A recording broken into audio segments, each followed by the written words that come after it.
Assalamu alaikum wa rahmatullahi wa barakatuh.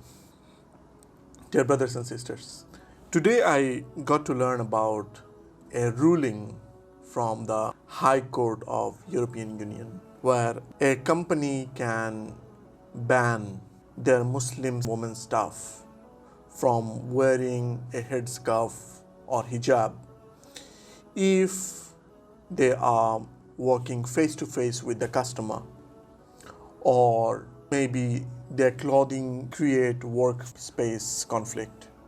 Muslims or Islamic values are not new in Europe.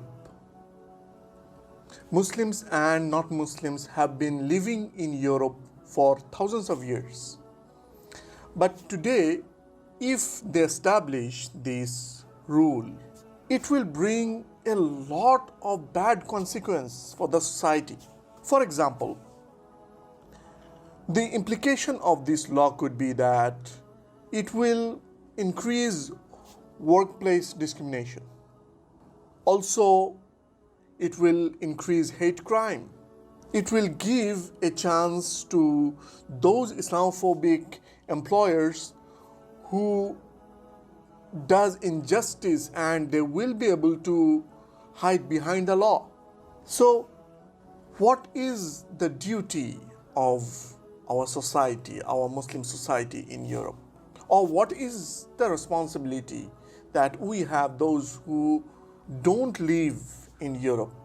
So, the first thing that we should do is the Muslim lawyers and politicians must challenge this ruling.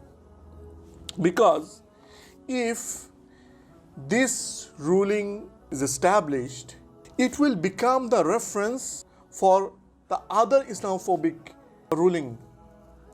Different European countries will come up with different Islamophobic ruling based on this particular ruling.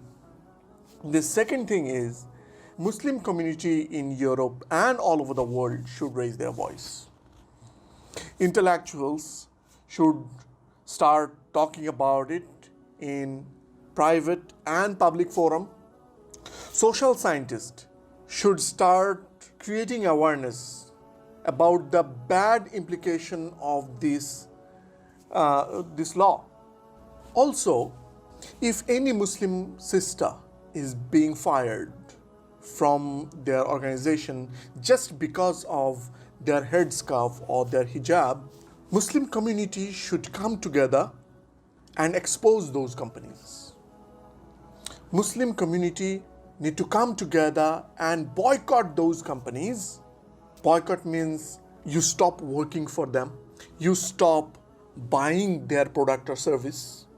Thirdly, this ruling can be a great opportunity for the Muslim youth.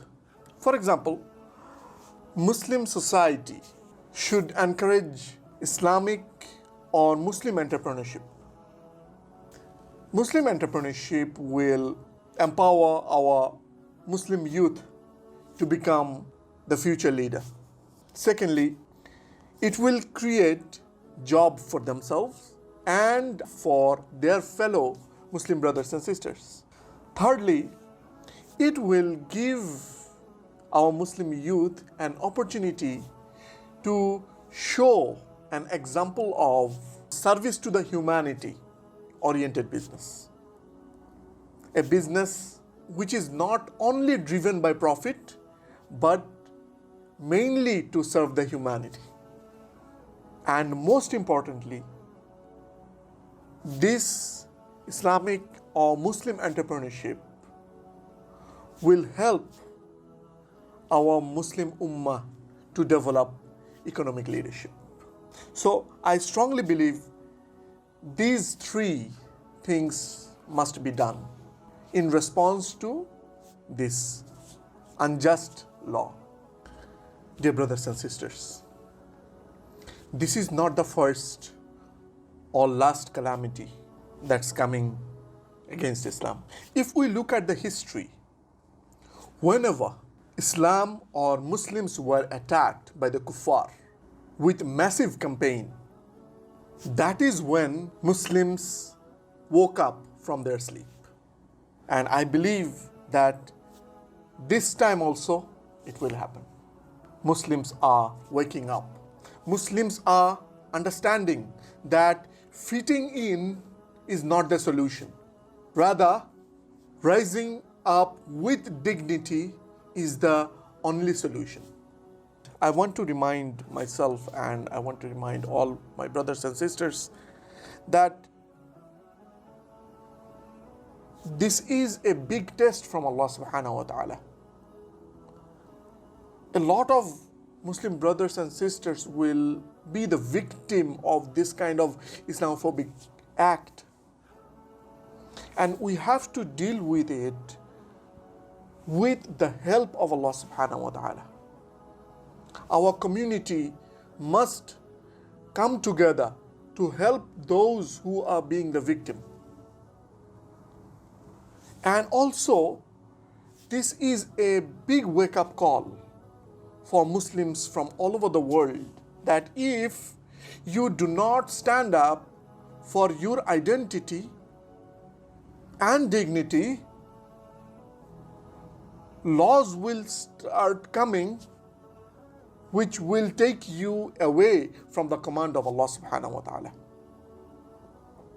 I ask Allah subhanahu wa ta'ala for help.